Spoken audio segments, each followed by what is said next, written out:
अस्सलामु अलैकुम वरहमतुल्लाहि वबरकातुहू।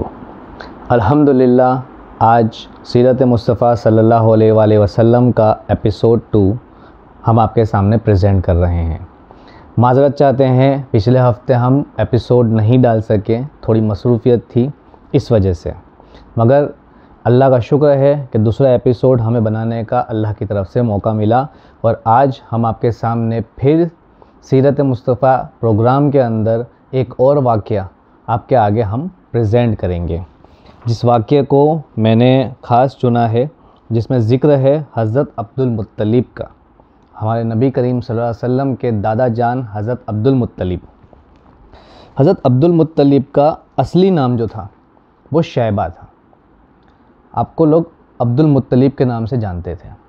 बनु हाशिम के एक ऐसी शख्सियत के जिनका किरदार, जैसे मैंने अपने पिछले एपिसोड में भी कहा था कि बनु हाशिम का किरदार जो था बिल्कुल ही अलग था।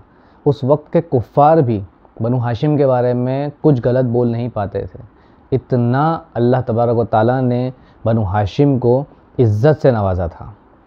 तो हज़रत अब्दुल मुत्तलिब का मामलात कुछ ऐसे थे, आपके सीरत के, आपके अपने रोज़ाना कामकाज के, आपके तौर तरीक़ों के, आपके रहन सहन के, कि आप जब खाना खाते थे तो अपने दस्तरखान से हर किसी को खिलाने की कोशिश करते थे, यहाँ तक कि वो परिंदों को भी खिलाते थे।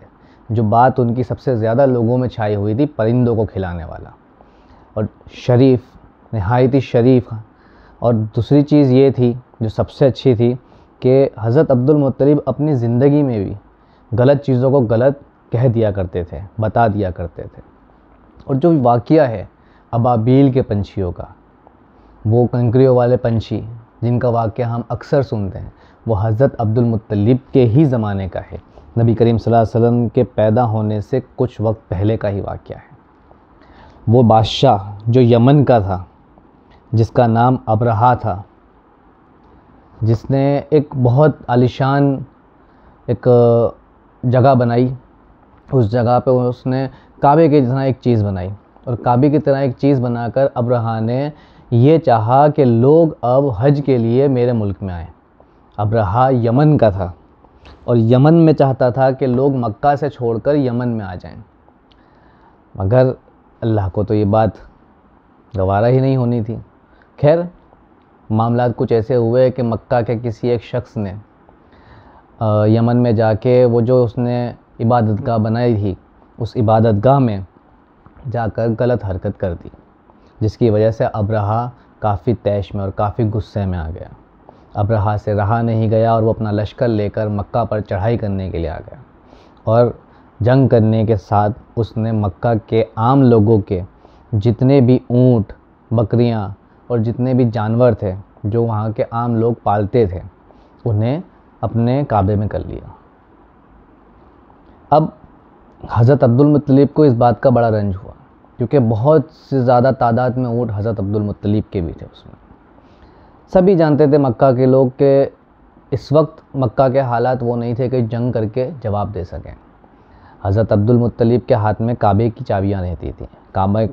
काबे की संभालने की ज़िम्मेदारी हज़रत अब्दुल मुत्तलिब की थी। हज़रत अब्दुल मुत्तलिब अबरहा के पास गए और आपने फरमाया अबरहा को कि अबरहा, आपने जो भी चीज़ें ली हैं मक्का के लोगों की, वो उनकी पर्सनल चीज़ें हैं। आप मक्का के जितने भी लोग हैं उनको उनकी पर्सनल चीज़ें दे दें, और हम अपनी अपनी पर्सनल चीज़ें लेकर शांत हो जाएंगे, ठीक है। तो अबरहा थोड़ा गुस्से में और अकड़ में आया, और अकड़ में आने के बाद वो कहता है कि अभी तो मैंने आपकी चीज़ें लूटी हैं, अभी तो मैं आपके काबे को ढह दूँगा और उसको तहस नहस कर दूँगा, निस्तो नाबूद कर दूँगा।